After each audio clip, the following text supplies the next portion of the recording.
যিসকল ভেজিটেৰিয়ান আৰু ভেগান হয় তেওঁলোকে আচলতে মাংস নাখায়, গতিকে তেওঁলোকেও এটা মাংস খায়, কিন্তু কি মাংস খায় এইটো চাওক। একদম ভেগানবিলাকৰ কাৰণে আৰু ভেজিটেৰিয়ানসকলৰ কাৰণে এইটো দেখিছেনে, একদম আপোনাৰ মাংসৰ দৰে লাগে, কিন্তু কেতিয়াও মাংস নহয়, এইটো একদম মঙহৰ দৰে। চাওক এইটো চাওক, দেখাত আপোনালোকে লাগিছে চাগে এইটো কিবা মই চিকেন খাই আছোঁ বা মটন খাই আছোঁ, মাংস খাই থকা নিচিনা লাগিছে, কিন্তু মাংস নহয়। এইটো হৈছে এইটো ভেজিটেৰিয়ান বাইটছ।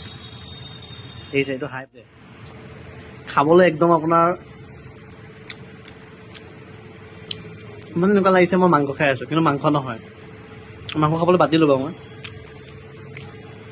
মাংসৰ দৰে এটা ফিল আছে। কিন্তু যিসকল ভেজিটেৰিয়ান বা ভেগান হয় তেওঁলোকৰ কাৰণে এইটো আপোনালোকে ট্ৰাই কৰি চাব পাৰে, ভেজিটেৰিয়ান বাইটছ।